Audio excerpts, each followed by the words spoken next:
করে দেওয়ায় আজকে আমাদের ঢাকা বাংলাদেশ মুক্তিযোদ্ধা সন্তান সংসদের ঢাকা মহানগরের উদ্যোগে আজকের বৃক্ষরোপণ অবস্থান কর্মসূচি। আমরা এই মুক্তিযুদ্ধের সন্তানরা কখনো এই অন্যায় মেনে নিতে পারে না। জাতির পিতা একজন সংগঠক ছিলেন না, তিনি ছিলেন বর্ষা। তিনি স্বাধীনতার 20 বছর আগে স্বপ্ন দেখেছিলেন স্বাধীন বাংলাদেশে এবং তিনি 1971 সালে 7টি মঞ্চের ভাষণে স্বাধীনতার ঘোষণা দিয়ে মুক্তিযুদ্ধ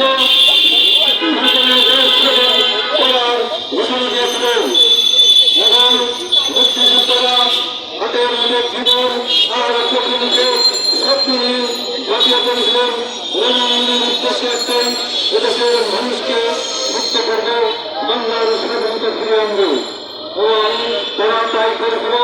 অত্যন্ত দুঃখের বিষয় আজও মেনে তাদের সাংবিধানিক স্বীকৃতি আজও মেনে তারা কোন সময়ের মধ্যে জাতির পিতা একটি শক্তিশালী গ্রহণ এই প্রকৃতিতে ভেঙে দেওয়ার জন্য বীর পরিবারকে ছিন্ন বিচ্ছিন্ন করার জন্য অর্থ মন্ত্রণালয় যে মুক্তিযোদ্ধাদের যেভাবে অপমান করেছে, মাথা সরাসরি নির্দেশ করে দিয়েছে, এই সকল অনাকারী সন্তানদের, এই সকল দুষ্কৃতিকারী সন্তানদের খুঁজে বের করুন।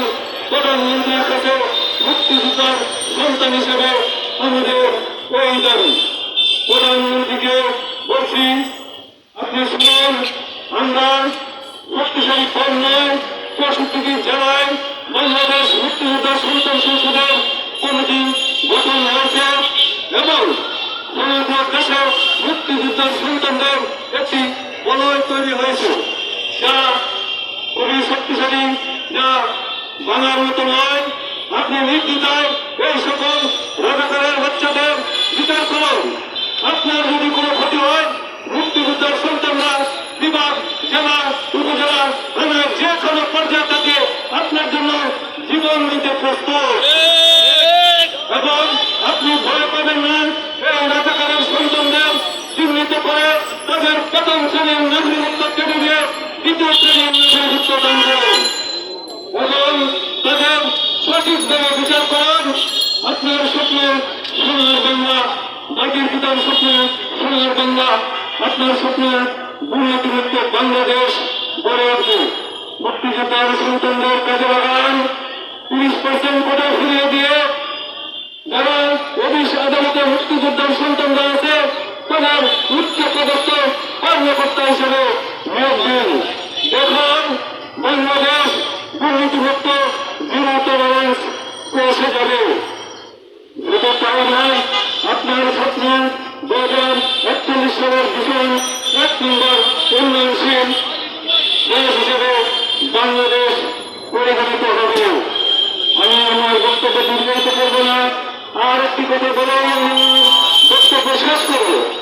আপনি ভোট আশা করেছেন মুক্তিযোদ্ধার সন্তানদের নিয়ে, আপনার সেই আশা বিফলে যাবে না, সেই আশা পূরণ করবে বাংলাদেশ মুক্তিযোদ্ধা সন্তান সংসদ।